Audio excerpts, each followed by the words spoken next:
For most people, PowerPoint doesn't start with ideas. It starts with a blank slide and no idea where to begin. So what do I write here on this slide? And how many slides do I need for this presentation? It just turns out to be a lot of guesswork. So what do I even write here for the title? Well, I can make it up as I go along.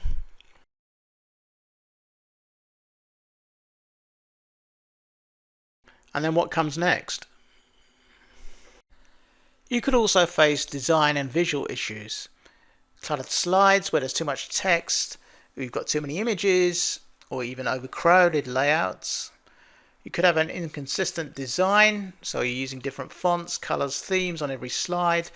The readability is poor, you've got small fonts, low contrast between text and background, or overly decorative typefaces.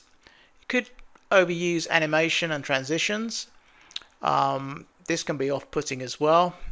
You could have distracting fly-ins or sound effects that are detracting from the message.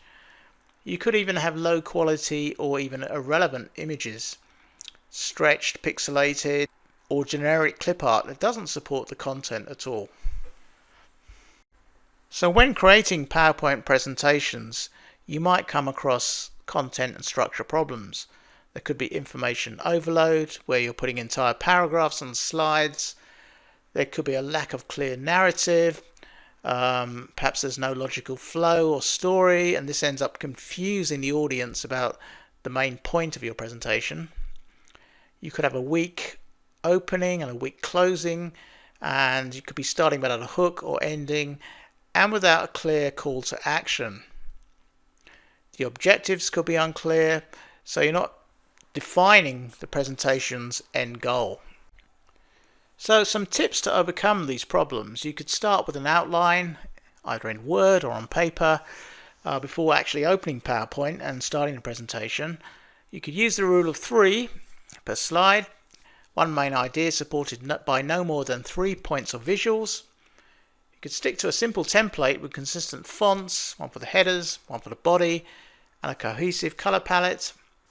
And you could practice presenting out loud to check the timing and the flow.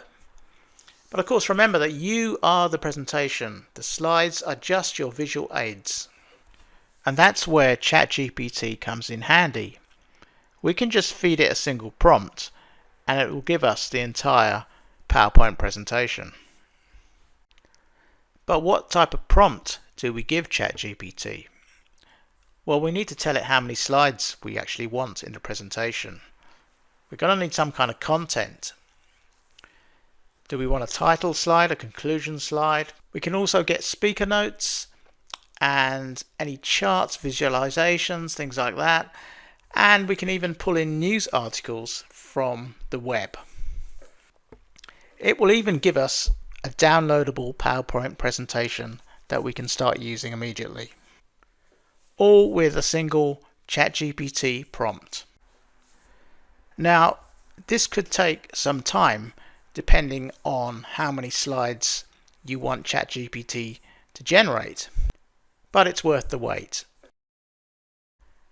And after a while, ChatGPT has done its stuff. It's come back and shown us exactly what's happened here, and we can see it's done a pretty good job. So at that point, all we need to do is actually go and open the file that it's given us. So right here, we just need to click on the file and it's downloaded, and we just open it up. And here it is. It looks pretty nice. We can see it's fleshed out the content for us, giving us a very nice slide deck to work with. Of course, we then need to tailor it, make our own adjustments. But by and large, we have a very nice presentation that we can take and work with.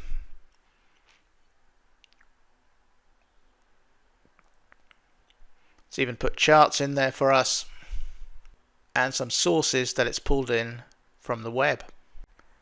So you can see we no longer need to ponder about what to write, what content to produce.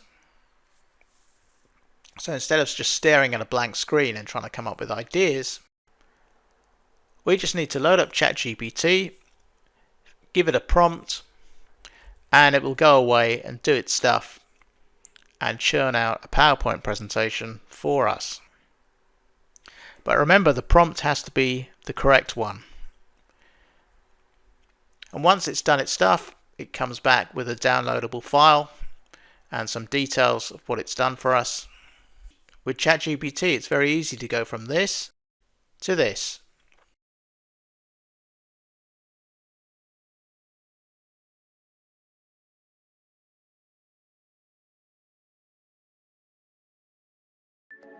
If you use Microsoft Office at work and you're curious how ChatGPT can actually fit into everyday tasks, I've put together a practical guide that shows how it works in practice.